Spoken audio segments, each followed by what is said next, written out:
नमस्कार, मैं हूँ डॉक्टर आरती दवे लालचंदानी और आज आपको मैं बहुत ज़रूरी बात बताऊंगी।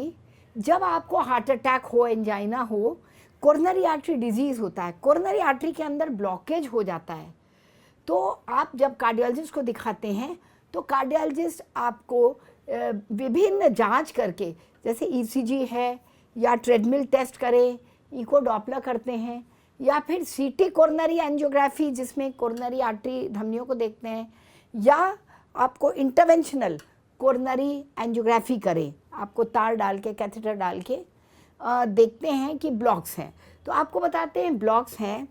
फिर आपसे कार्डियोलॉजिस्ट सवाल कर सकते हैं कि देखिए आपको ब्लॉक्स है, अब आपको या तो बलूनिंग करके स्टेंट डाल के ये ब्लॉक्स खोलें, और या फिर कोरोनरी आर्टरी बाईपास करें, या फिर आप दवाइयों पे ही रहेंगे। तो आप ये पूरी तरह समझ नहीं पाते हैं, क्योंकि ऐसा सवाल डॉक्टर तभी करते हैं जब आपके वाइटल सही हों, आप क्रिटिकल केयर में ना हो, आप आईसीयू में ना हो, आप चलते फिरते गए हैं डॉक्टर को दिखाने, डॉक्टर को कोरोनरी आर्टरी ब्लॉक मिला, कोरोनरी आर्टरी डिजीज़ मिली, तब आपसे डॉक्टर राय कर सकते हैं। फिर आपको ये भी बता सकते हैं कि देखिए स्टेंटिंग एंजियोप्लास्टी पॉसिबल है कि नहीं। अगर पॉसिबल है तो सबसे पहला चॉइस वो बताते हैं कार्डियोलॉजिस्ट, कोई भी इंटरवेंशनल कार्डियोलॉजिस्ट बोलेंगे पहला चॉइस है एंजियोग्राफी के बाद एंजियोप्लास्टी स्टेंट कराएं।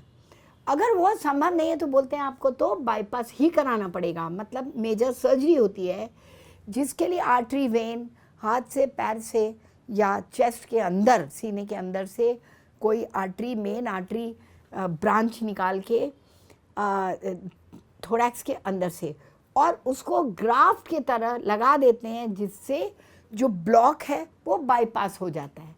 तो बताते हैं कि अगर ये स्टेंटिंग एंजियोप्लास्टी पॉसिबल नहीं है तो आपको सर्जन के पास भेज के कोरोनरी आर्टरी बाईपास की राय देते हैं।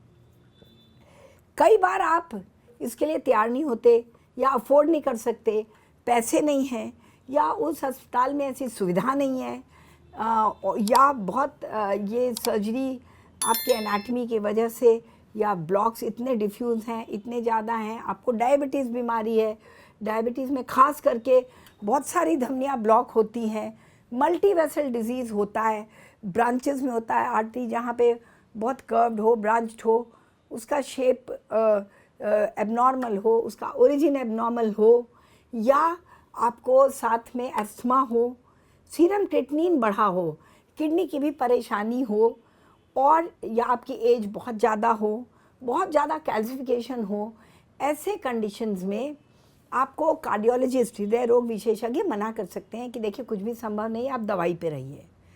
अब आपको खुद नहीं समझ में आता है कि आप क्या कहें, या तो ये डिसीजन आपका हृदय रोग विशेषज्ञ ही कर देते हैं। अगर आप सीरियस हैं, आईसीयू में हैं, क्रिटिकल केयर में हैं, तो ये वो डॉक्टर आपको सीधे बता देते हैं कि ये हमको लाइफ सेविंग ये प्रोसीजर करना है।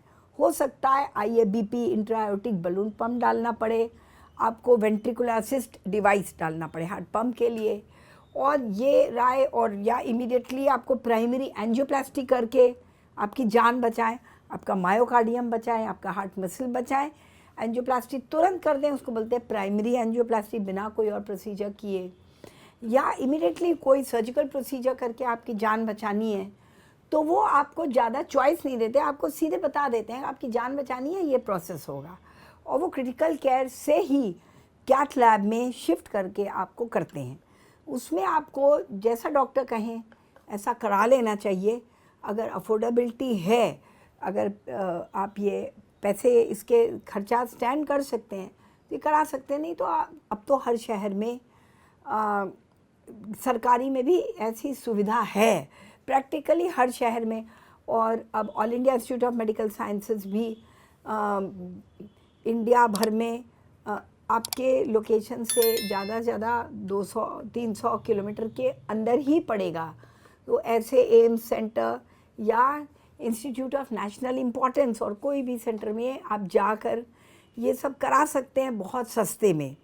अगर अफोर्डेबिलिटी प्राइवेट की नहीं है, कॉरपोरेट की नहीं है, तो ये सब भी आपके पास चॉइस है। ये सब ना होने पे आप दवाई पे भी रह सकते हैं क्रिटिकल केयर मैनेजमेंट के बाद। तो आपको ये सवाल आता है कि अगर हमें चॉइस दिया जाता है तो हम क्या जवाब दें डॉक्टर को। तो मैं आपको यही बताना चाहती हूँ कि अगर आप ठीक ठाक हैं और आपको चॉइस दिया जा रहा है आपके हालत देख के, तो आप ये दोनों तरीके जो मैकेनिकल रिमूवल है ब्लॉक्स का, जहाँ जहाँ ब्लॉक है वहाँ से रिमूव करा जा रहा है। सोर्स का मैनेजमेंट फिर भी दवाई से होगा, कहाँ से ये ब्लॉक्स आ रहा है। ये ब्लॉक जैसे हार्ट में है तो पूरे शरीर में, यही ब्लॉक खाली हार्ट में तो नहीं होता। अगर आपके हार्ट में ब्लॉक है तो निश्चित मान के चलिए आपके ब्रेन में भी कई जगह ब्लॉक होगा, आपके किडनी में होगा, मस्कुलर आर्टरी वेन में होगा, लंग्स में होगा, और ओवरऑल आपकी लाइफ कम होती है इस तरह के आर्टीरियल ब्लॉकेजेस से। वजह उसकी risk factor, common risk factor होती है बॉडी में कहीं भी ब्लॉक हो तो उसके फैक्टर यही हाई कोलेस्ट्रॉल, हाई लिपिड्स हो सकता है, कोई स्ट्रॉन्ग फैमिली हिस्ट्री हो सकती है, आपकी कोई ख़राब लाइफस्टाइल, गंदी आदतें, सीडेंट्री लिविंग, ज़्यादा एक्टिव नहीं है, इसके अलावा आप स्मोकिंग हो, अल्कोहल हो, लाइफ में डिसिप्लिन नहीं है, टेंशन है, स्ट्रेस है, बहुत मैनुअल लेबर है, वज़न उठाने का बहुत ज़्यादा काम है, वेट लिफ्टिंग वाले, और या आपको कोई और प्रीडिस्पोजिंग फैक्टर है, अनीमिया रहता है, न्यूट्रिशनली आप पुअर हैं, आपका पेट भी हमेशा ख़राब रहता है, आपको डाइजेस्ट नहीं होता न्यूट्रिएंट्स, इसके वजह से भी हार्ट वीक होता है। या ब्लॉक्स की मेजर वजह ओबेसिटी भी होती है, जैसे बहुत ज़्यादा आपका वजन हो, ये भी ब्लॉक्स कॉज करता है। और इसके अलावा डायबिटीज़ बहुत बड़ा रिस्क फैक्टर है। Diabetes, blood pressure, thyroid, hypothyroidism, thyroid hormone की कमी, उसमें ओबेसिटी भी होता है, ब्लड प्रेशर भी हो सकता है, और हाइपोथायरॉयडिज्म के वजह से भी कोरोनरी आर्टरी ब्लॉकेज हो सकता है, कोलेस्ट्रॉल बढ़ जाता है। कई किडनी डिजीज़ में भी कोलेस्ट्रॉल बढ़ता है, या किडनी डिजीज़ में बहुत फ्लूइड रिटेंशन वगैरह होता है, और सीरम क्रेटिनिन हाई होता है, यूरिया रिटेन होता है, सब चीज़ का हार्ट पे असर पड़ता है। ये ब्लॉक्स का, क्लॉट्स का, आपको वेरिकोज वेन्स है, डीप वेन थ्रोम्बस है, तो आपके क्लॉटिंग टेंडेंसी है बॉडी में, उसी तरह कोरोनरी आर्टरी में भी क्लॉट पड़ता है, जैसे आपके बॉडी में और जगह भी अगर क्लॉटिंग टेंडेंसी है तो हृदय धमनी में भी क्लॉट्स होगा, और हृदय की धमनियों में क्लॉट्स है तो और भी जगह होगा, कई जगह से सोर्सेज होंगे जहाँ से ये क्लॉट्स और ब्लॉक्स आते होंगे।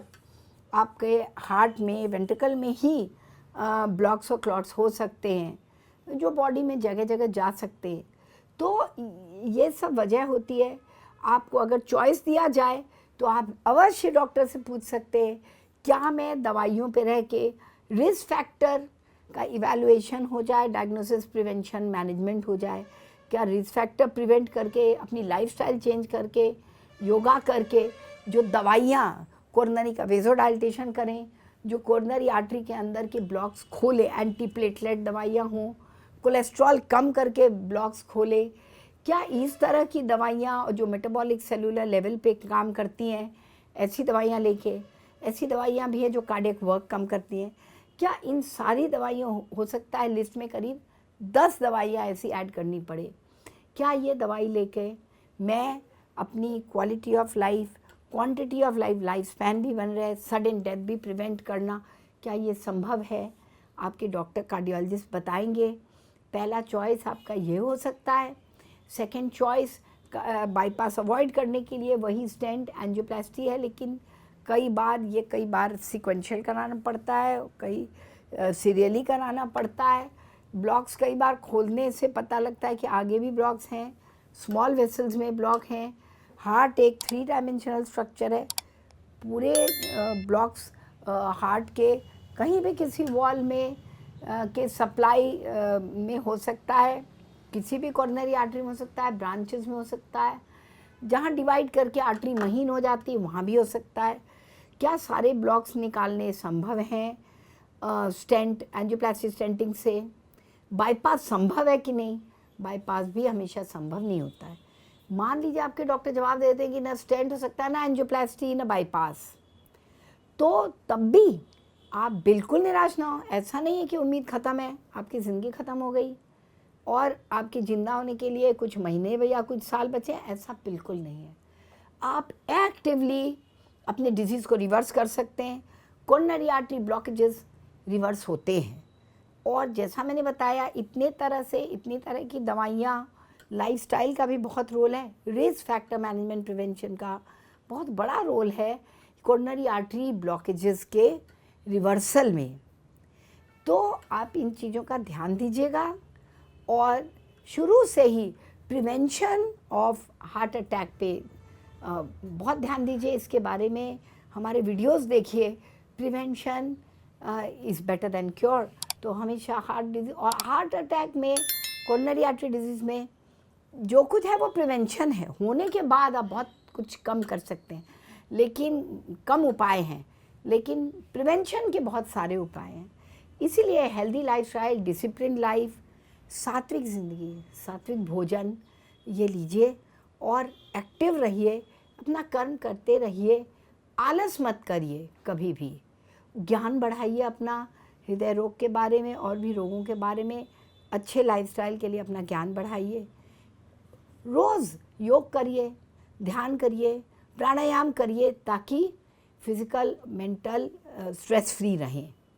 इसी के साथ धन्यवाद।